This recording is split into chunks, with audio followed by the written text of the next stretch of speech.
Radio check. Loud and clear. KSL Sports and KSL Podcast present Mode Push, an American view of F1, starting now. And I'm stuck. He's what you get with his honestly. I'm gutted. I'm absolutely gutted. I enjoyed this so much. Thank you. Thank you.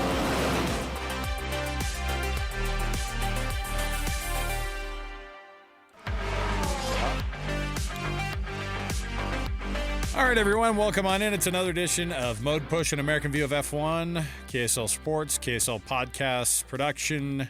Alex Kirry here in Salt Lake City, of course, alongside my weekly co-host on this program, Dan Jimenez, from week one. Dan has been the man right next to me on this podcast. And so, Dan, welcome to the show, man. Good to have you. Glad to be here. Excited to talk about the last race. Oh, can you believe it? It was, I don't know, a lot of people are calling it the most exciting race of the season. I mean, I always hate to, it was certainly one that Montreal is a racetrack that doesn't necessarily provide this, and so there might be that as a backdrop too, where people aren't like looking at this race and going, "You're going to see some crazy fireworks." But the rain, weather always brings that into it, and the possibility of Max not winning the race is always fun. But Max won the race, but you did have some fun stuff going on, including at one point I'm looking up and Kevin Magnussen is in fourth place and gaining quickly on everybody else on the inters. But the rain didn't hold up that hard for that long. The dry line on the track was like kind of interesting to watch, and you definitely saw a couple of incidents with guys spinning out, and you had 4 guys not finish the race, or was it 5? Maybe it was 5 guys not finish the race, and then you had yourself a little bit of a mix-up of a podium. But Max at the top is part that we recognize, and Lando is right there, but George Russell finding himself on the third step, and so it was a fun Grand Prix du Montreal. I loved it. It was great because it was chaotic. Like it just was. It rained and then it dried, and then it rained again and then it dried, and so I think that's just is like the formula for an interesting race when just it's not static from start to finish, right? Mm-hmm. Yeah. And like you said, like, man, Kevin Magnussen was seeing God for like 4 laps. That dude was like on star mode on Mario Kart and was just bolting to the He's front. super talented. I don't care what you say about it. I believed he was going to make it, but then those tires just gave up after lap 4, which is why nobody runs the wets, right? Because if it's not rainy, if it's not a monsoon, they're going to turn to you know what? They're going to melt 4 laps. Yep. Mm-hmm. But it was darn exciting to watch. Yeah, it was fun. So it's like for a minute there, you're believing K-Mag's going to get to the front, and then, is George going to hold on? And then holy cow, here comes Lando just flying. And then he gets hosed by the safety car, which again, another Logan Sargent safety car. This time didn't work in his favor. In Miami, it worked in his favor. And now it's like, what goes around comes around, I guess. And well, so and they Max straight up, the, but he also said, and this is something too, where you go, McLaren isn't used to making these types of decisions where your guy is in first place and you have to make this very quick decision, because it was, when the safety car came out, they had like a fraction, it was like seconds to decide to get him in, and they didn't. And he was part of that decision. He said after the race, like, hey, that's something that we straight up blew the call, and then we've got to be, he kind of full. It was funny because Lando is just like the screw around type and like has fun, has a big smile on his face, but now he's trying to turn into like the killer winner now. He's a race winner now. Dan, he's like, come on, this is the way I got to act now. He's like, we should do better. I need to do better. The team needs to figure things out a little bit more quickly, but if it weren't for that, we probably would have won the race. And I was like, settle down. Who knows? You still had Max Verstappen on your tail. They could have, but it was. I mean, he was 12 seconds, I think, up, and just absolutely flying. And so, but you can never plan for those things. And again, he won a race because of a safety car call and other teams blowing it in another race, and then things kind of come back around. That's the nature of the sport. Right. Yeah, that's how it goes. But it was, and then even they went through. They had the set of like green flag pit stops later on in the race, and that was another chance for them to try and maybe undercut. They went for the overcut. They stayed out a lap, 2 laps longer than Max, and the overcut didn't work. And so I think Right. they kind of had two moments that they kind of didn't make the right call. But I mean, it was super entertaining to watch. What was your I had by far, without even remembering your dream podium, I had the worst dream podium on the planet. If you'll recall what mine was, it was a full Spanish speaking. It was the Spanish speaking. It was the Spanish speaking podium. It was Checo on top, Carlos in second, and then Alonso in third. I guess Alonso showed up with did he get 6? Is that what? The other two DNF. The other two DNF, and it was it was a bad weekend for Checo, man. He missed out on Q2 again. You figured he'd sign this. He signs this new contract. He's going to come out with this clause out and ready to go, and you see him go out in the second Q2 in a row, or the second Q1. He went out in Q1, right? Yeah, the second time in Q1 in the last 2 races in a row arguably the fastest car, the fastest car that we've seen in this sport maybe ever. And here's a stat for you. Checo has been out-qualified by Logan Sargent 8 times in his career. Wow. And Logan has never out-qualified Albon. Keep Logan's name. Crazy? Keep Logan's name out of your mouth, Dan. How dare you? How dare you? He's not long for this sport. You know that. Why would you do that? That's his case. Yeah. Yeah. To be Christian Horner and be getting peppered with questions by the media all weekend of like, so you signed Sergio to an extension. He's like, well, it's not 2 years. It's 1 year with a year option. Right. Get out of here. And then he has this weekend. You're like, gosh, dude, what were you thinking? But, well, and let me shed some light as to where 9 races last year, 9 races at this point last year. Let me give you kind of a wild order. Some of it's pretty crazy. So here are the points so far. 1, 2, 3, 4, 5, 6, 7, 8, 9. These are just the top 10 drivers for 2020. Well, let's go 2024 first. Max with 194. Okay, last year he was in first with 229 at this point. So that's promising because he's 35 points off where he was at this point last year. So that means that the rest of the field's getting a little bit closer. Except for last year at this time, you had Sergio Perez who had 148 points. And this year, Sergio's got 107, 41 points off of where he was last year. Charles is 138 this year, so he's 56 points off of Max right now. So first, second, third is Verstappen, Leclerc, Norris, and there's 7 points that separate Charles and Lando right now. Okay. Carlos Sainz is 4th. Last year, Lewis Hamilton was 4th at this point. By the way, Alonso was 3rd with the exact amount of points that Norris has right now. They both have 131. Wow. That's how we forget how good Alonso looked early in the season last year and how well he did. So they both 131 points through 9 races are Lando Norris and Alonso from last year. Okay. Sainz is 108 in 4th. Hamilton was 106 in 4th last year. Sergio Perez was 5th at this point, or is it 5th right now, which is ridiculous. Carlos Sainz is 5th last year. Oscar Piastri's in 6th right now in the total points for the season. Leclerc was 6th last year at this point. Russell is exactly where he was last year. You know what the sad thing about the Russell stat is?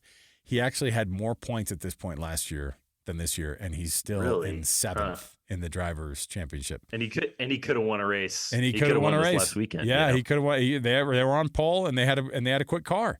Hamilton is in 8th this year. Can you believe that? Lance Stroll was in 8th at this point last year. If you want to look at comparison of sad wah type moments, and Fernando is in 9th right now with 41 points this year. 100 points off of where he was last year. Esteban Ocon was in 9th last year. And then Yuki Tsunoda is in 10th this year, in 10th place at this point last year. Any guesses who it was? I don't know. Lando Norris. Only 24 points last year. This is how far the McLaren car has come in 1 year's time, right? He is 107 points better at this point now than he was last year at this moment after 9 races. So that's just wild. Just kind of it's a interesting thing to kind of see where these drivers are now and where these teams are, because last year at this point you had Aston, who had the 3rd place driver and the 7th place driver in points at this point, and now you only have Fernando, who's got 41, and your guy Lance Stroll is not in the top 10 at all. So, and then Yuki's in the top 10 this year in points in not a very good car. Like, to be honest, like not a great car. He's just fighting his tail off. So he does have all sorts of reasons probably to complain that he doesn't have that other seat at Red Bull maybe. And Sergio Perez, who can't get out of Q1 in a really, really fast car, is kind of embarrassing for the team. All right, we told everybody. Unless you have other things to go over from Montreal, was there anything else? Oh man, there's maybe too much to talk about. It was just such a great race. I'm thinking about Charles Leclerc, and like they bring him in and they fix that engine issue. They do the software reset or whatever, and then they put hard tires on him in a literal monsoon. And they're like, well, that was a bad choice. They're all, look, we're gonna lose 13 seconds, like hitting reset on the CPU. So let's try to get that back by putting these impossible slicks on the car when the rain was still coming down. It was so ridiculous. Some of the strategy choices these folks make around the rain really blows my mind. But it was a great race. I know I'm forgetting something Lewis Hamilton was, after the race, was just like beside himself with how badly he performed, and I think Mercedes has a lot to be pretty excited about from this race. Like, they were they were on pole, and I get it. They're probably not, if the Ferraris don't DNF and they're having a normal weekend, then that's 2 cars that are faster than those 2 Mercedes, more than likely. But the reality is they were the 2nd or 3rd fastest car out there, and they strung together a really nice weekend. Kind of overall, the win pole was nothing to sneeze at, and and I think that they might be figuring some things out, and I think that they said that the aero is a little bit more harmonized with that front wing adjustment that they had, whatever one of those upgrades are. So take that with a grain of salt, I guess, is if you're following this. But yeah, to go from the win at Monaco and for Charles and for Ferrari to go to a double DNF, which is what you did not need in the constructors race, is probably not good for the Tifosi. No, that was a whiplash moment for any Ferrari fan. They'll get it together though for Spain. So Spain's just a 1 weekend fluke. Yeah, Spain should be one of those that we actually get kind of a good gauge because that's more of a Red Bull type circuit, more of a wide open. Mm-hmm. Somebody called it, I can't remember if it was Damon Hill over the weekend, who was like, "Oh yeah, that's basically the wind tunnel. Like, you're talking about basically getting in there and just full on. It's a setup for all this. It's the best of the best for these cars to be able to kind of perform their best, and then Red Bull, all the things that they're weak at aren't going to be as exposed in that. So, but Let's chat as we have this week, no races, but there are new regulations for 2026 that I sort of put as your homework assignment for this week, Dan, to explain to us engine and aero and everything else F1 regulation-wise idiots out there like myself who don't know much about kind of what the differences are going to be in the car and why they're making some of the changes that they are. The car, for all intents and purposes, is going to look and feel very different. There's electrical engine stuff. There's length. There's width of the car. Tell us kind of the points of the 2026 regulations of the Formula One car. Yeah, get your pencil out. This is going to get pretty nerdy. The more I get into it, the more excited I am about these regulations. Oh, good. That's actually good to know. I think what they're trying to accomplish, I think in terms of improving the on-track performance, I think it's going in the right direction. So I'll just preface it with that. But man, there is a lot here that they're doing. So what Formula One says is that they're trying to improve on-track performance and sustainability. That's obviously, like, for the brand is a big thing, the sustainability piece. And the way that you do that is you just have to reduce the total amount of energy that it takes for a car to run a race. And the way you do that is you reduce the weight and you improve the aerodynamic efficiency of the car. And so they're doing that in a few different ways. So the car is going to be smaller. It's going to have a shorter wheelbase. I mean, we're only talking 20 centimeters shorter, so that's not that much shorter. Car width is 10 centimeters more narrow. The floor is 15 centimeters less wide. And so all of that makes the car like pivot on a smaller platform. So it's going to make it more nimble to drive. Shorter wheelbase, more narrow track width. So I think that'll help with agility. That'll help in tracks like Monaco. So I think that's a good thing. The overall weight of the vehicle is down 30 kilos, which is like 80 pounds. Yeah. So it's not nothing, but that's the minimum weight.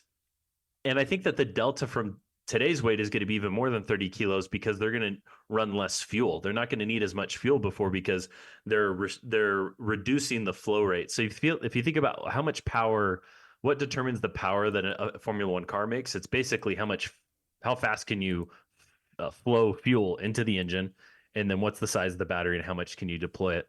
And so they're reducing the fuel flow rate to the engine. Same size engine, still the like 1.6 liter V6 turbo, but reducing the fuel flow rate there, and they're going to increase the size of the battery, and the power of the battery is going up from 120 kilowatts to 350 kilowatts. So that's like 470 horsepower is going to be coming from the battery and like 500 horsepower from the engine. So it's like a 50-50 split power between the internal combustion and the battery. And that's, again, being done for sustainability reasons. Let's see, I just have a long list of stuff here. So does that make it, from just a horsepower standpoint, the horsepower has increased a little bit, right? Isn't that what does this mean that the car is going to be a tiny bit like markedly faster, or are we going to see like I look at it and just go, all right, is it going to be a slower or faster car? Like these all make it sound like it's going to be faster because just of the weight, and then even the small increase, and then the electrical power increase by 200% is a pretty wild jump too. Yeah. The total power altogether is going to be pretty close to what it was today, or what it is today, but it's going to be lighter and more aerodynamically efficient. So I do think that these cars are, I mean, it's probably hard to know, but I do think they're going to be faster. Okay. I mean, once, they actually get them into the simulator Figure and stuff, them out. we'll really know, but I think they'll be a little bit faster. So, all right. We talked about weight, dimensions. We talked about the wheels. So the wheels are still going to be the same diameter, but the width of the wheels are going to be more narrow, but it's only 2.5 centimeters on the front wheels and 3 centimeters on the back wheels. I like that because it's a smaller contact patch on the tire, which just means you're fighting for mechanical grip a lot more. It's going to be like you're driving on a little bit slicker of a surface, You've got to guess the downforce game a little bit better on those weekends, right? I mean, because that's the setups, right? You have like a higher downforce setup and a lower downforce setup, and that's pretty much, those are the two settings now. Yeah. Aero is where the big changes. So with all that, like the power unit and the chassis and all that stuff as background context, the big changes are coming in aero. So like you said, we're getting rid of DRS. So DRS, everybody knows is this active element on your rear wing, that flap that opens up when you're within a second of the car in front of you to help you pass on the straights. So they're getting rid of DRS. One of the reasons to get rid of DRS is that they're going to such a low drag design that a DRS wouldn't even really be that helpful as a element to gain an advantage over somebody else. Because if your drag is already so low, the DRS by itself isn't really going to give you a ton. So like in terms of like how much lower the drag is, it is 55% less drag than today's car. And like just on the wing, or like downforce. or just overall? I think that is at the mode, this, I guess what they're calling it, the X mode, the low drag mode. There's like an X mode and a Z mode, right? And the Z mode, yeah. The Z mode. Z mode. Yeah. Yeah. X mode is on the straights. Z mode is the default around the track, which is, the corners and everything like that. So that's the all X I want. Mode, I've liked DRS just for the sake of like, okay, he's within that second. Oh, here it comes. He's opening that wing up, and you see that clear like aero advantage that person has to, let's say, the race leader. I've liked that, and so I don't know if the element of more competitive, if that's made up for by the fact that these if it still is able, if you're still gonna be able to see people kind of catch up, so to speak, on these cars that are ahead of them. So what they're going to do for that, because the X mode, Z mode is everybody can use it at any time they want. There's not a relative advantage that the car behind is going to get with either of those. They have to do that in order to make this power unit work. If they want to be able to run as fast as we're running in a sustainable way with less fuel, you have to make these really efficient. So you got to have this X mode, Z mode thing happening for all the cars all the time. Now, instead of DRS, they're going to have this like what they're calling manual override, which is like kind of push to pass button. You can think about a push to pass button. Yeah. And so if you're within a second of the car in front of you at a certain top speed, if you're the car in front, the power output from your electric motor is going to start decreasing at like 275 kilometers per hour. So you're going to start losing power at that 275 if you're the car in front. If you're the car behind within a second, you get to keep that electrical power up to like 355 kilometers per hour. You might see a tremendous you might see somebody catch way up in those moments. Yeah, so I think it'll have a similar effect to DRS. We won't really know till we see it on track, but there won't be like DRS zones. There won't be like, hey, you can't open your DRS or you can't use the manual override till right here on the track. It'll be speed based. So, and I think it's going to be harder for us. The one thing I don't like about this is that with DRS, you as a fan, you see it open and you know exactly what's happening when it's happening. Right now, unless they change stuff like in the graphics or the telemetry, as fans, we're not going to really know when they're pushing that push to pass, unless, other than just seeing the visual, like he's closing the gap, he's making the pass. That must be from their manual override. You know what it's going to be? It's going to be us watching the broadcast. You're going to have the tire that you're going to have the certain compound they're using, and then next to it, it's going to say X or Z. Or manual override. Or MO. Yeah, exactly. So we're gonna have to it's just more stuff to train a brand new fan on what these ridiculous letters mean on the screen. Yeah. The other thing too is that with the manual override, it's pulling power from the battery. That's a limited resource. So it's not like if you're within a second, you're gonna have to be strategic with when you use it, because if you like deplete your battery and you don't make the pass, then you're kind of hosed. You got to recover it. The one interesting thing is that like in the Z with the X mode, that car getting up to the higher top speed, when they go to Z mode, all of a sudden they put on the brakes, that energy recovery, they're going to get a lot more power into the back end of the batteries because you're at such a higher speed than, so I think that the speed on the straights are going to be a lot faster in these cars, and they need to be, because they need that energy from that high speed drag to turn into electrical energy to power the car throughout the race. Right. So in terms of racing dynamics, it's going to be a lighter car. It's going to be a smaller car. I think that's going to be great no matter what. I think the X and Z are these necessary elements to make the whole formula work. And the manual override, I could see it being more strategic than today's DRS, which is just like everybody uses it in the same spot, in the same way, and it's not really this limited resource. You get to use it every lap. So it could create a little bit more variability in the racing, and you got to be strategic when you use it so you don't use up all your battery. So it's like I already know those concepts because I've played Excite Bike as a child. Okay, you can't just use your entire turbo up on the one straightaway. You gotta be smart about it. You gotta let it build back up again. You can't just use it all at once. Otherwise, you're gonna overheat. We've seen it. We've seen it before. Again, I've played video games, Dan. I know how. What'll be interesting is these new regulations. This is what I love about it.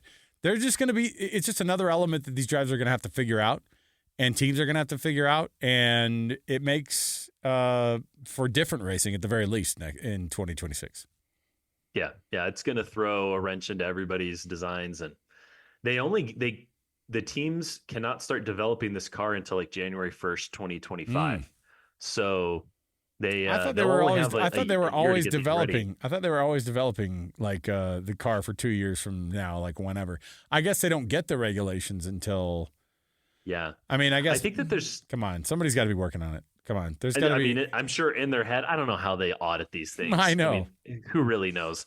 But obviously, they're starting to think about it. But some amount of development can't happen until the start of next year. So do you think? Then they pretty much have a year ahead. Do you think Adrian Newey is licking his chops for when he goes over to Ferrari and like he has a different aero setup stuff? It's very different from because he cracked the code, but he's cracked the code every time he's gotten into it. So I guess maybe it's just a more fun challenge for him. I gotta think it's going to be fun, especially the active aero thing. This isn't really anything that Formula One's ever done, like to this level, where like both the front wing and the rear wing are going to move. And now, so basically, you have to think about designing a car that is aerodynamically efficient in two totally different setups. Another goal of the regulation changes is to actually kind of take away the ground effect. Like that was the big thing with the current set of regulations. They're like, oh, the ground effect, that's going to make racing amazing because the downforce is going to come from underneath the car and it's not going to create this like dirty air behind the car and make it hard to pass. Well, like teams kind of worked through loopholes and figured out how to move the air to be really good for their car, but not for the car behind. So they're making all of the like under like the floor and rear aero elements a lot simpler and less powerful, and doing some things with the front wing to be able to basically get rid of the ability for the teams to punch a bunch of air in a dirty way to the car behind them. So I think that'll make, hopefully, theoretically, for better racing. But I think if you're Adrian Newey, you're just kind of licking your chops because he just loves, I think aero is his favorite part of the car design, and this is, just kind of a playground for him. Well, what I do like too is that what the changes that they're making the car shorter. It's a little bit shorter, right? Isn't that what we said? Yep. So lighter, shorter, and more narrow. Like these were all the things that everybody has been knocking about. Like every new regulation's like, I guess we got to make the car bigger, longer, because they were on this impossible track to always just be making the car massive. They're going to be driving Suburbans around, at some point with 1,000 horsepower in it. But racetracks like Monaco that everybody complains about, or some of these older circuits that they're like, these F1 cars are too wide and they don't allow. Are the changes going to be significant enough to make the racing itself be a little bit more exciting in that sense because they are in theory a little bit more passable?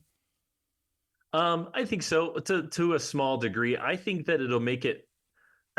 I think the driving dynamics are going to change pretty significantly because of you're not going to have as much downforce on a smaller wheelbase car.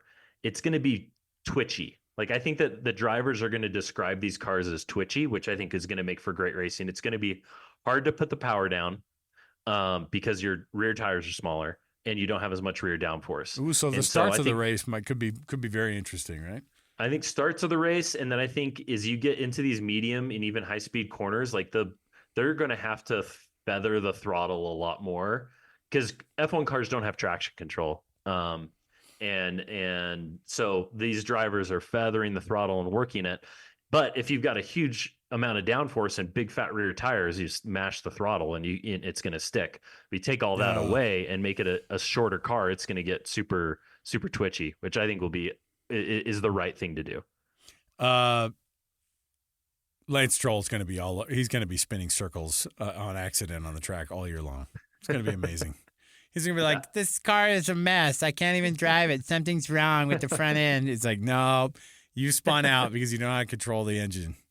Daddy's boy. Yeah. Jeez, it's going to be interesting to see how, really good drivers will take to it quickly, I'm sure. But I know there are still like concerns from the teams that are kind of pushing back on some of the rules. I think prior to these latest like specifics about the regulations came out, I know Max and Red Bull had been really outspoken about like, hey, we put this in the sim and you get like to the end of the straight and you're running out of electrical power and like the car's slowing down on the straight, like these aren't going to work. And then I think they came out and said, oh, well, don't worry because we're going to reduce drag 55%. That's not going to be a problem. So that's good. Let's hope that that's exactly what happens. All this stuff is theoretical and has been tested on the computer, but until you get it out on the track, we won't know for sure. What I do love too is that there's that little part of us that goes, "Oh, good. Some teams are going to screw up development. This will be for exciting racing." It's like like you have to rely on teams not really understanding the regulations. Who's going to be the Mercedes AMG of this next round of regulations when they go? Could be anybody. We thought that the wind tunnel told us something totally different. I don't know what it was. Yeah.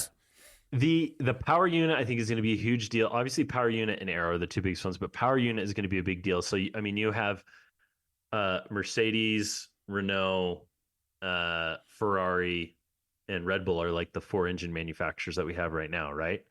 And then the Red Bull Honda is going over to Aston Martin, right? And then Audi's going to come in and be making engines, and Ford's going to take over Red Bull's engine development program. So I think that maybe the kind of existing incumbents on the engine side will probably have an advantage over some of the new engine suppliers. So that might be where we see the performance difference out of the gate. Man. This is all good news, right? Like, is this going to make our? I think so. Yeah, going to make our podcast more fun. That's all I want to know. Is it going to be more fun of us talking about this? Because, we just went at the beginning of the podcast. I was reading the how exciting the racing has become this year. But the reality is you got your presumed world champion like way ahead of everybody. And at this point last year, by the way, it seemed kind of like, oh, it's not too bad. Red Bull was obviously faster than everybody, but like there was no hope after about 12 races because it's just like what did he end up doing? He ended up winning 19 of the races or whatever it was last year? 2 or all but 3? Yeah, all but 3. Yeah. So whatever it's going to end up being, for all of us who just want to see exciting racing, I hope that it gets figured out. I hope it gets figured out because the regulations for 2026 are fast approaching, and yet they're not allowed to work on them for another 6 months, which is it's good because then they can work on their cars now to make the racing more more competitive. And then when it actually starts, everybody's going to start fresh from January 1 of next year, and then there we go. And you're going to add other teams that are involved in this. And I don't know when Cadillac ends up being gets back into this thing. Did you see that Haas is shutting down Haas Stewart NASCAR? Haas Stewart and NASCAR is shutting down. Yeah. Does that have any kind of surprise too? Is that because Gene Haas is like, I'm throwing so much money at F1, I've got to save some money somewhere? Yeah, it's interesting. Stewart Haas, I think, is more Tony Stewart himself, probably wanting to be like, I just want to focus on managing Eldora Speedway and running these other things that I do. Yeah. And, Gene could be like, hey, I just need to focus on one thing and be all in on Formula One to make this work because maybe my team is looking like it might not suck as much as it did in the past right now. And with interesting driver opportunities. So I'm hoping to read it like that and not as like a precursor of like, well, he's going to shut down his F1 operation as well. But I think that one was more on the Tony side, and it sucks because they were a 4-car team employing a lot of people, and you never like to see that. So you brought up the one of the rumors that we saw, because for all the excitement of the possibility of the driver market being opened up, we've kind of had crickets since then. But the Haas team is rumored to right now look like it could be. Now, isn't this funny too that people are like beating the door down to be racing for Haas? And now it's escaping me. So Esteban Ocon, one name, and Ollie Behrman, and then Ollie Behrman, the Ferrari Academy driver, who obviously had an amazing race earlier this year. But Zhou Guanyu's team, isn't that what I said to you was reported as? Zhou Guanyu's team, a.k.a. the People's Republic of China, are offering up to $35 million. These are all rumors, but offering up to $35 million for that Haas seat. And if you're Gene Haas and you are trying to make Haas, you're like, Who was that guy? Look, get the Rich Energy guy back on the phone. Right. How many weird sponsors have they had that just were to like survive, man. out of business or or just were like a weird pyramid scheme? Illegal, operations. Yeah. I mean, if you're a Gene Haas, $35 million in to help fund, what is that, like a fifth of your entire budget for the year, is really hard to walk away from when you're like, hey, Joe, just go out there and don't crash the car. And, but Joe Guanyu has not had a great year. And I don't know how much of that is on Sauber versus on him, because, Valtteri hasn't had a great year either. But it'll be interesting to see how it plays out. There you go. Okay. Well, my goodness, this was for us not really having an episode that we were planning a ton for, except for you going over the regulations. This has been quite eye-opening for me, at least, because it was an education for me, Dan. So that's why we bring your expertise to the table, man, right? Isn't that why? Come on. That's why you get paid the big F1 dollars. Hey, man, I do it for the love of the game. There you go. Dan will be back at it again next week. We'll preview that possibly boring Spain race if Red Bull does, in fact, be exactly what we thought they were going to be, which is faster than everybody else. But we'll see. We'll see how all these other teams are showing up. So thanks for hanging out with me, man. Yeah, my pleasure. All right, for Dan Jimenez, I'm Alex Kirry. Tell your friends about F1. Tell them it is a sport that is amazing. And tell them, point them to this episode so they can learn about the regulations coming up too. All right, for Dan, I'm Alex. We'll talk to you next time, everybody.